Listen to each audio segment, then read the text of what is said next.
Good morning, everybody. Happy Monday. We have an amazing show for everybody today. What do we have, Krystal? We have two absolute giants booked to join us in this show, so I am extremely excited to speak with Scott Horton about the reality of the Iranian nuclear ambitions. He can do some debunking for us there, so very excited to speak with him. And we are also going to be talking to Professor John Mearsheimer about the geostrategic implications of all of this and how we got to this place in the first place. So really super psyched to talk to them. Before we get into that, we're going to break down all of the latest news with regard to our war and Israel's war with Iran. Trump has now gone from saying, we destroyed all the nuclear sites to now the indications are we aren't. And all the administration officials went out on the Sunday shows and said, there's no regime change here. And then Trump goes ahead and tweets out, maybe we are going to do a regime change. So there is a whole lot to get into, a lot of moving parts also as we watch what Iran's potential retaliation could be. We're also going to spend some time taking a hard look at all of the intense media propaganda. Wild stuff going on, especially on Fox News and CNN. So that is where we are going to focus. We're also going to take a look at the oftentimes utterly pathetic Democratic reaction and what is going on with the quote-unquote opposition party. And then later today for premium subscribers, Saagar and I will be doing that AMA Live. So if you want to be able to participate in those, make sure you sign up at breakingpoints.com. Thank you so much to everyone who has been supporting the show. One cool thing that we are going to get to do this week, Saagar, is Griffin and Ryan are going to New York. That's right. We're going to be doing a live stream Tuesday night, that New York City Democratic primary mayoral race, with the top two being Andrew Cuomo versus Zoran Mamdani, is going down this Tuesday. So we are going to be covering that live. And new poll actually just came out this morning that has this from Emerson that has Zoran leading after you go through all the ranked choice rounds and whatever, 52-48. And now the poly market betting odds, which were wildly in Cuomo's favor yesterday, have now completely flipped in favor of Zoran. So it's going to be a nail biter. Very interesting to see how this race goes down as sort of a canary in the coal mine of where the Democratic base is now. That's right. But thank you to our premium subscribers. That's where we're able to forward. We have them both on the ground. They're going to be there in New York City. Hopefully we'll be able to get some interviews with Zoran Mamdani as well as possibly Mahmoud Khalil. Maybe. Working on that, yeah. We're working on these things. More accurately, Ryan is working on that. Because Ryan knows someone who knows someone always. He's the GOAT. What can we say? He is the greatest to ever do it. Thank you seriously to everybody who has been signing up, breakingpoints.com, if you're able to join us. We have a massive influx of new listeners and of new viewers, which we deeply appreciate. Guys, if you can't afford a membership right now, it's totally fine. Just do us a favor. Hit the subscribe button on YouTube, or if you're listening to this on a podcast, just go ahead and take your favorite episode. I heard a lot of people really enjoyed our episode immediately after the strikes that happened on Iran. Just text it to a friend if you're somebody's asking, hey, what is actually going on here? And hopefully we can help people sort through all of this. And so with that, good transition to what the hell is going on right now. Yeah, well, I have a feeling with Scott Horton and Mearsheimer in the show today. Right. Today might be one of those favorite shows. It's one I'm certainly really excited to hear from both of those individuals. So let's go ahead and put A1 up on the screen here, guys. You just can't make this shit up. This is Donald Trump on Truth Social yesterday.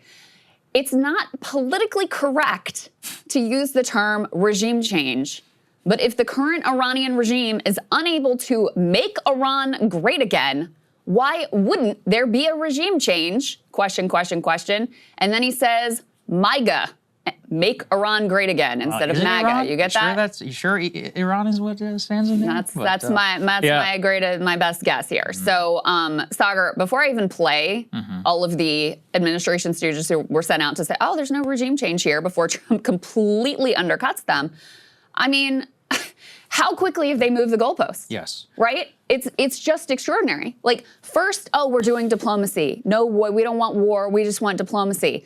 Then, this is great that Israel's striking, and we were not involved at all. And then the next day after Trump sees the Fox News coverage and how glowing it is, of course, it was all us. We were totally involved. But then we actually, what we really want is diplomatic negotiation. So, it's great Israel's doing their thing with us, but we really want diplomacy.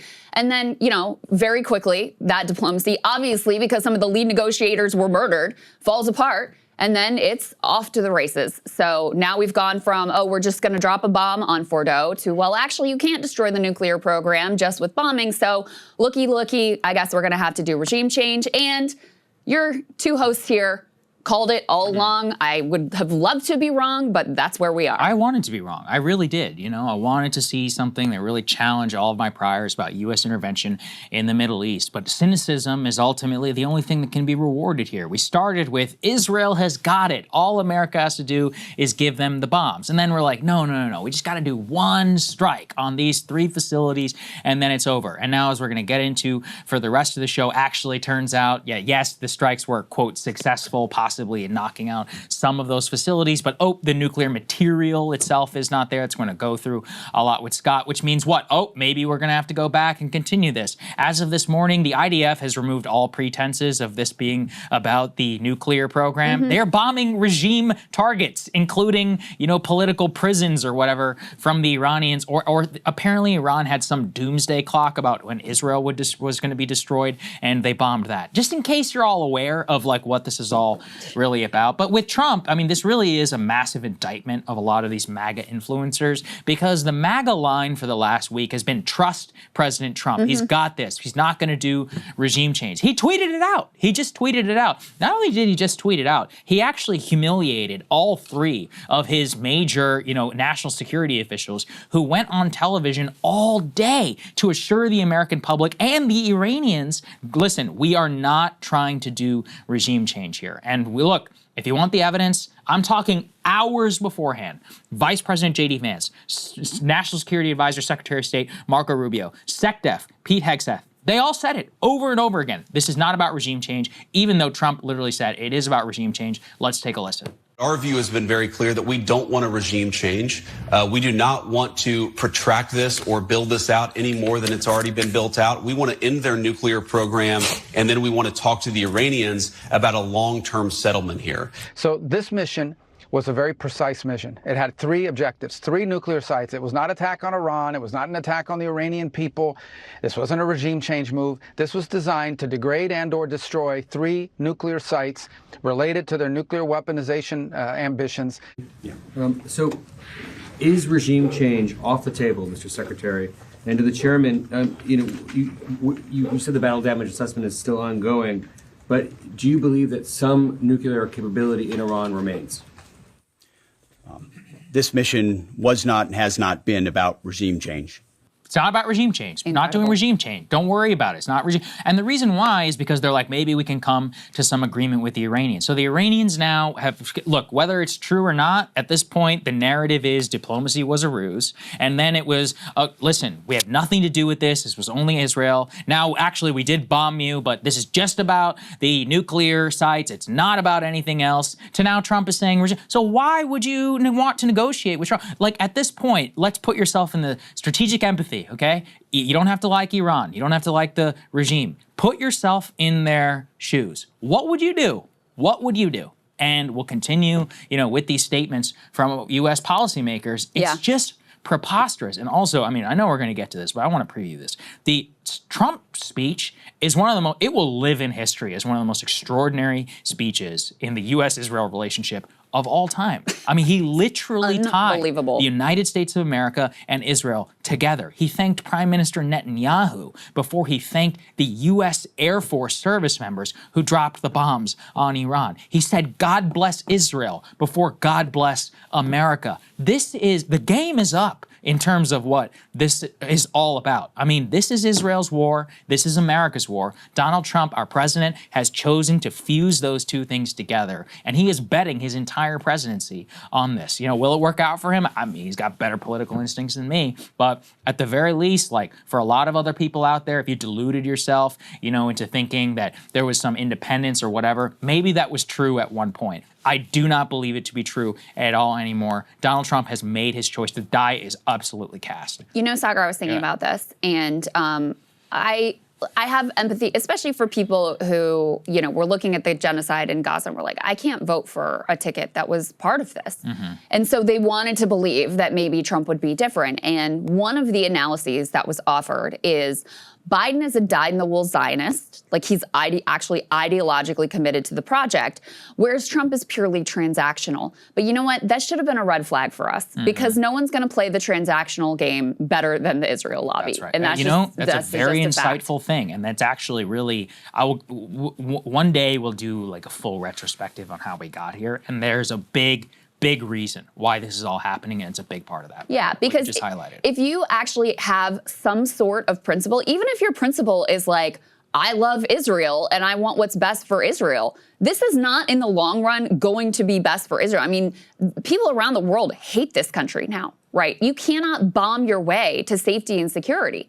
So there is, even if you have any sort of ideological principle you're willing to stick to, there is some sort of limits that you may eventually put, as we've seen with other American presidents, by the way, who have at the end of the day said, you know what, it's too far, it's too much, we're done here. But with Trump, because he's just for sale to the highest bidder, then you don't have any sort of a limiting principle, and that's how you end up. You know, this is John McCain's fondest wish. Like, people are sharing this meme of him His somewhere. former advisors are saying that. Yeah. I'm not joking. His son-in-law, Ben Dominic, literally is like, this is his... I mean, look, Yeah. I take it from his family, No, all right? Like, let's listen to It's him. absolutely true. Yeah. The Lindsey Grahams, Yeah. the John McCains, the John Boltons, they are getting the Bill Krystals. Yes. They are getting their fondest wish right now through this president who dared, both in 2016 and in 2024, who dared to posture as being anti-war and is now already like put us into a regime change war in the Middle East, the exact thing that he would have had us believe he would never do, even as he spoke out of both sides of his mouth. Like, he'd say that, and then he'd also say we should bomb the Iranian nuclear facilities. So, you know, people heard what they wanted to hear ultimately, and the record spoke for itself from the first term, where he was extremely hawkish and also risked direct hot war with Iran after assassinating Qasem Soleimani. But we're going to spend some more time tomorrow probably on all of the MAGA influencer cope, because you could spend a long time talking about the way that these people have shifted and the mental gymnastics that are going on here. But let me just give you one example, because it fits with what Saagar was saying about the evolution here of their talking points and the evolution here of what the administration has been trying to sell us. So Charlie Kirk originally starts off with like, we shouldn't be in war with Iran. And then once it's clear that we are, then it's, well, we shouldn't directly bomb Iran. And then once we do that, then it's, well, we shouldn't do regime change and have boots on the ground. Now once Trump comes out and says, oh, hey, why not regime change? Let's make Iran great again. Now we get this from Charlie Kirk. Parsing of the different varieties of regime change. A bottom-up revolution rises from the will of the people. A top-down regime change is engineered by elites and the intel community. One is organic, the other is orchestrated and forced. The line is very thin, and we must proceed extremely carefully. Before you know it, we could be in a situation like Libya. President Trump is talking about an organic uprising. Oh, is he? As he's bombing Iran, he's talking about this is all just organic. America cannot get involved in a forceful decapitation effort in Persia. So the number of times he has already shifted the goalpost here to now we're parsing the nuances of which type of regime change he thinks Trump ultimately means is just absolutely incredible to see. But to Saagar's point, this speech from Trump, honestly, I was shocked, because I thought he would be on his game with regard to this messaging. Me too. It's not hard to convince them, sadly, it's not hard to convince the American people to bomb someplace that they've never been to, okay? That's just the sad fact of the matter based on my entire life experience. So if you say Iran has a nuke, we had to go in there and stop it. We dropped the bombs. It's done. It's over. God bless America. We preserved our American interests. You know what? I'm sorry to say there's a large amount of Americans that at least at the jump would be like, you know what? I get it. Okay, we had to take, there was a dangerous situation. They were going to bomb Missouri, or New York was going to be next, or whatever the hell they were being sold on Fox News primarily and CNN as well. That's really not what he said. And he also threatened more bellicosity and really made it clear this wasn't really about our interest. It was about Israel's interest. I mean, he really didn't even try to hide that in this speech. The other piece optically is he's got Rubio, Hegseth, and J.D. Vance behind him, you know, which was a way of sort of projecting that he's brought the, J.D. Vance is supposedly the highest level, like, non-interventionist in the administration. Hegseth was also supposedly had learned his lesson, blah, blah, blah. Rubio has always been a neocon, but we had also been sold some, like, oh, maybe he's changed his ways here too. So by having them there behind him while he's announcing this, it's basically a way of sort of like publicly humiliating and demonstrating that they've all been brought to heel. In any case, let's go ahead and take a listen to a sampling of what he had to say in that speech. A short time ago, the U.S. military carried out massive precision strikes on the 3 key nuclear facilities in the Iranian regime, Fordow, Natanz, and Esfahan. Tonight, I can report to the world that the strikes were a spectacular military success. Iran's key nuclear enrichment facilities have been completely and totally obliterated. Iran, the bully of the Middle East, must now make peace. If they do not, future attacks will be far greater and a lot easier. I want to thank and congratulate Prime Minister Bibi Netanyahu.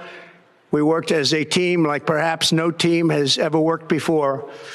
And we've gone a long way to erasing this horrible threat to Israel. I want to thank the Israeli military for the wonderful job they've done. With all of that being said, this cannot continue. There will be either peace or there will be tragedy for Iran far greater than we have witnessed over the last 8 days. Remember, there are many targets left. Tonight's was the most difficult of them all, by far, and perhaps the most lethal. But if peace does not come quickly, we will go after those other targets with precision, speed, and skill. Most of them can be taken out in a matter of minutes. So he threatens additional action, and he says something there, Saagar. He says Iran's key nuclear facilities were completely and totally obliterated. That is not the case. The administration is no longer even claiming that that is the case. You can put this next satellite images up here on the screen. This is Isfahan. I mean, you can see certainly damage which has occurred here, but the big question too was Fordow, which is the nuclear facility buried under the mountain that there was a lot of discussion of prior to this bombing. Let's put the next one up on the screen. And you can see the before and the after here. It's actually a little bit difficult to tell exactly where the bombs dropped and what happened, but all of the indications that we're getting from the Israelis and from the Americans at this point is, yes, there was significant damage, but these nuclear facilities are not completely and totally obliterated, as he said. Not to mention now we're getting these pieces of like, oh, but did you know there's other really even more important nuclear facilities? And oh, by the way, and here's Natanz, you can see the before and after there. And oh, by the way, because there was so much projection of like, we're going to do this, or maybe we're going to do this, or maybe we're not going to do this, the Iranians moved their stockpile of enriched uranium to some secret site that, I don't think we have awareness of. Maybe we have awareness of where it is, but the, ostensible goal here of making it impossible for them, at least in the medium term, to race towards a bomb has been a failure. Now, reminder, our intelligence community and the IAEA say they were not trying to develop a nuclear weapon, that wasn't something that they had in mind, that if they did decide to, it would take years for them to develop not only that weapon, but the capability to deliver it. But now we've changed the calculus where, because of the aggressive actions of the Israelis and of now ourselves as well, there is a lot of logic, and I'm sure talk to Mearsheimer about this later. There's a lot of logic in place for Iran to pursue a nuclear weapon. Yeah, so that's where we are. The Trump administration is defining terms in complete stupidity, because they're like, the sites have been obliterated. And it's like, okay, well, it's not really about the sites, right? It's about the ability to weaponize a nuclear bomb, right? And that means it's about the uranium stockpile. Let's go and put the next part up there on the screen. And there's also some further stuff that gets into it. It says the Iranian Fordow site looks to be severely damaged but not destroyed. But furthermore, and this is the most important thing, basically, U.S. officials now concede they do not know the fate of the Iranian uranium stockpile, and that the current assessment is that almost all of it, and especially according to the Iranians, was moved out of these places before. In fact, there is an arms control